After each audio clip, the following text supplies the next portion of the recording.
नमस्कार साथियों, स्वागत है आप सबका माध्यम टीवी के खास कार्यक्रम हेलो डॉक्टर में। आज हमारे साथ स्टूडियो में मौजूद हैं अलवर गायनी सोसाइटी की संरक्षिका हैं डॉक्टर देवयानी राणावत। डॉक्टर साहब, स्वागत है आपका। और अलवर गायनी सोसाइटी की अध्यक्ष हैं डॉक्टर मोनिका गुप्ता, स्वागत है। डॉक्टर मोनिका, सबसे पहले मैं आपसे पूछ रहा हूँ कि जिस तरीके के सरकार इम्प्लीमेशन करती है बालिका बचाओ बालिका पढ़ाओ, या बच्चियों के संरक्षण के लिए या बच्चियों के जो जन्म होता है उसको लेकर जो योजनाएं लागू की जाती हैं, तो वास्तव में धरातल स्तर पर क्या इस तरीके का लाभ मिल पाता है? और दूसरा, क्या आज भी ये जो तुलनात्मक जो अंतर महसूस किया जाता है बालक और बालिका में, कितना लागू होता है ये? देखिए, पहले से जैसे हमने जब शुरू में काम शुरू किया था, आज से 20 साल पहले देखें तो काफी लड़कियों की स्थिति खराब थी। पर धीरे धीरे सरकार के और गैर सरकारी संस्थानों के भी बहुत प्रयासों से लड़कियों की स्थिति में सुधार आया है। सामाजिक सोच में भी परिवर्तन आया है। पहले जो लड़की होने पे रोना और विलाप होता था, उसमें कमी आई है। पर अभी भी शायद थोड़ा सा दुख अफसोस उनके मन में रहता है। उनके मन में अरे दूसरी लड़की हो गई, थोड़ी देर बाद वो अपने आप को समझाते हैं कि नहीं कोई बात नहीं, आजकल लड़कियां भी कौन सी लड़कों से कम है। पर फिर भी कौन सी कम है, मतलब कम है। आज भी वो उनके बराबर नहीं आई है। और हमें ये प्रयत्न करना है कि लड़कियों का स्थिति लड़कों के बराबर हो जाए। कभी इंसान को ये नहीं सोचना पड़े कि मेरे लड़का हुआ है कि लड़की हुई है, दोनों को बराबर का समान अधिकार, समान खुशियां मिले। जी डॉक्टर राणावत, आप बहुत सीनियर गायनिकोलॉजिस्ट हैं और आपने तो बहुत बड़े सिस्टम को देखा है वास्तव में, जहां लड़कियों को वास्तव में बहुत गलत समझा जाता था। जहां लड़की हो जाती थी घर में ऐसा होता था जैसे मातम हो गया हो। तो अभी कितना अंतर आया? और दूसरा, क्या ये तुलनात्मक जो अंतर है ये किस तरीके से खत्म हो सकता है? दोनों ही बातें आप रख सकती हैं। जी, मैं एज गायनिकोलॉजिस्ट मुझे काम करते हुए 42-43 ईयर्स हो गए हैं। 42-43 साल से कर रही हूँ मैं। और हम जितना करीब होते हैं महिलाओं की पर्सनल लाइफ के, जी शायद ही कोई होता है। और वो उनकी आधी बीमारियां तो सिर्फ साइकोलॉजिकल होती हैं, क्योंकि आज भी पिछले 40-42 साल में भी अंतर तो आया है, लेकिन मैं जो सच्चाई ये है कि जो सोच है, सोच नहीं बदली है। महिलाएं सशक्त हुई हैं। बहुत सारे जो योजनाएं बनी हैं, अभी प्रधानमंत्री मोदी जी की बहुत अच्छी योजना जनवरी 2015 में जो बनाई गई है, बहुत अच्छा है कि अपन उनको सशक्त कर रहे हैं, उनको पढ़ा रहे हैं। वो कुछ परसेंट ऑफ ग्रुप में तो बहुत सालों से ही, जैसे मैं खुद वेस्ट बंगाल की हूँ, वहाँ बहुत ही कम अंतर शुरू से ही, हमारे छोटेपन से ही था कि एक अंतर बहुत कम माना जाता है लड़के लड़कियों में। कुछ प्रांत ऐसे भी हैं अपने यहाँ जहाँ शुरू से ही नहीं था, कम था। और आज सारे देश में ये अंतर को हर कोई कोशिश कर रहा है कि ये उस लेवल पे आए। और आज महिलाएं फिजिकली, फाइनेंशियली, इमोशनली सशक्त जरूर हुई हैं। कहाँ नहीं पहुंची महिलाएं। डॉक्टर है, इंजीनियर हैं, डिफेंस में हैं, चांद तक पहुंची हैं, पुलिस में हैं, फिजिकली सब तरह से स्ट्रांग है, पैसे से भी हैं। लेकिन मुझे जो एहसास है, जो मेरे जहन में बात आती है, जब तक हम अपनी मानसिकता नहीं बदलेंगे, और वो मानसिकता अभी नहीं बदली है। क्योंकि अगर खाली सशक्त होने से, फाइनेंशियली स्ट्रांग होने से ये होता, तो बड़े परिवारों में, पढ़े लिखे में, करोड़पति अरबपति परिवारों में डिफरेंस नहीं होता। सच्चाई ये है कि वहाँ भी है डिफरेंस है।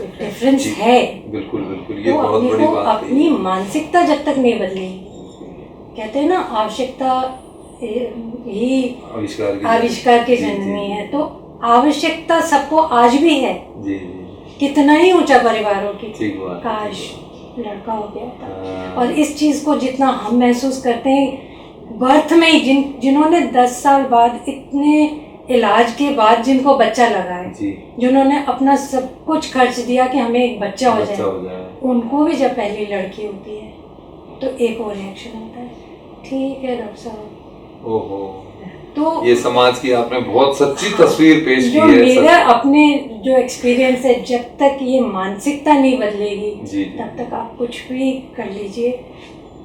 महिलाओं का जो आप कहते हैं कन्या भ्रूण हत्या, ये सब तब तक नहीं बंद होगी जब तक मानसिकता नहीं बदलेगी। मानसिक जी डॉक्टर मोनिका, सबसे बड़ी बात यह है कि आप गायनी सोसाइटी से जुड़ी हुई हैं और लगातार सामाजिक सरोकार के काम कर रही हैं।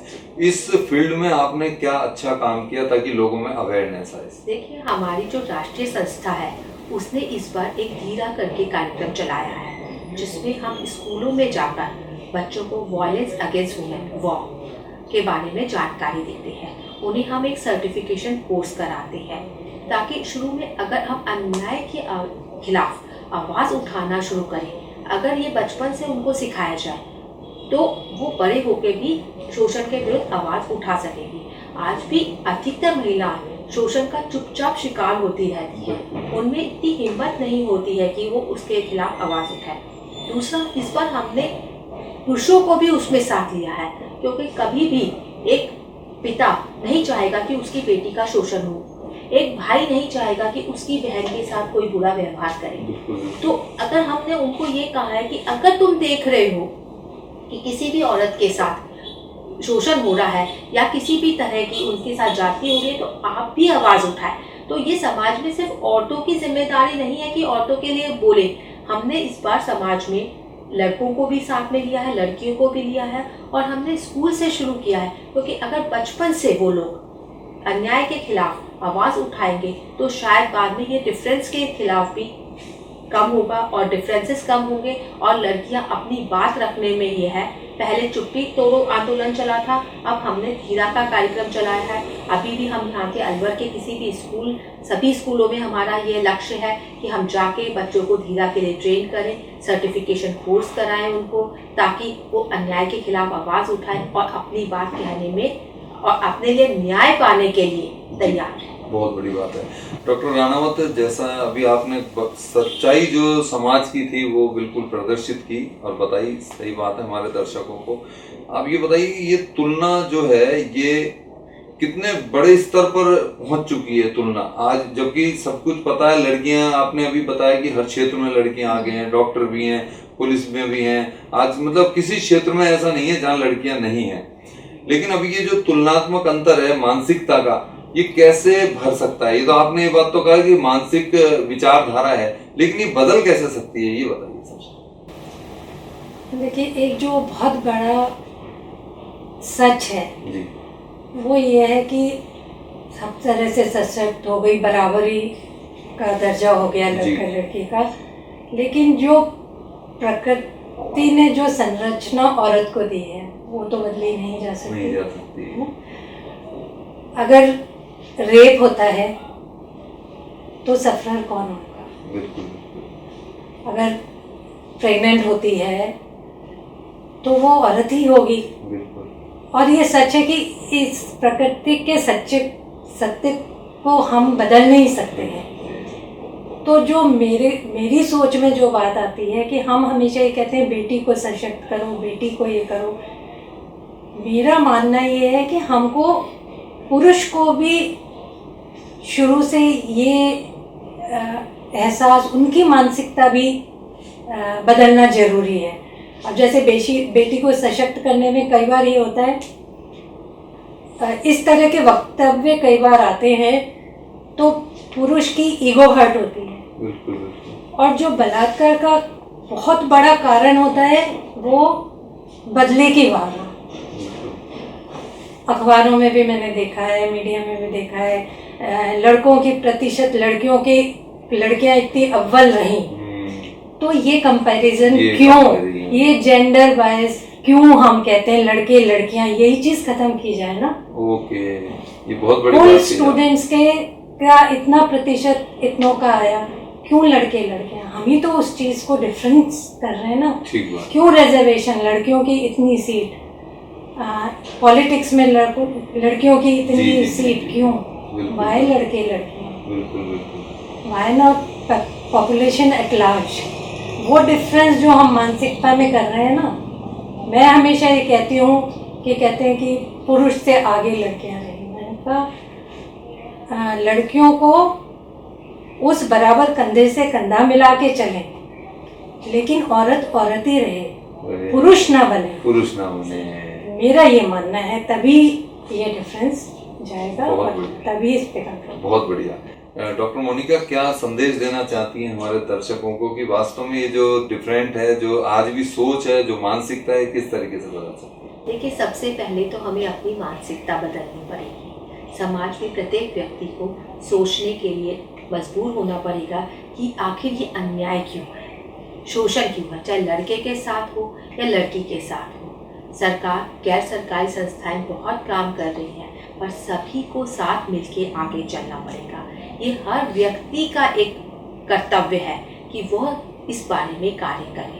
हम छोटा सा अगर अपनी तरफ से प्रयास करें, अगर एक लड़की या कोई लड़का अकेले जा रहा है और उसके साथ कहीं कोई अन्याय या कोई दुर्व्यवहार हो रहा है, तो हमें उसके विरुद्ध आवाज़ उठानी है। अगर सभी सशक्त हो जाएंगे और सभी एकजुट होकर आके खड़े होंगे, तो मुझे नहीं लगता कि किसी के साथ भी अन्याय होगा। सभी को समानता का अधिकार मिलेगा। और जहाँ पे भी अपन असमानता देखें, अब हमने इसको जेंडर बेस्ड वायलेंस कहा है कि अपने सेक्स के कारण, लड़का है या लड़की है ये नहीं, दोनों के साथ हो सकता है, तो हम उसके अगेंस्ट में काम करेंगे। सभी को आवाज़ उठानी है, हमें को सबको सशक्त करना है कि सब अपनी आवाज़ उठाएं और उसी के हिसाब से कार्य करें। पुलिस, सरकार, गैर सरकारी संस्थाएं सब हमारी मदद के लिए तैयार हैं, पर मदद के लिए तो हमें ही आगे बढ़ना पड़ेगा। धन्यवाद। बहुत बढ़िया, आप लोग स्टूडियो में आए, अपना समय दिया, आपका बहुत बहुत धन्यवाद। नमस्कार।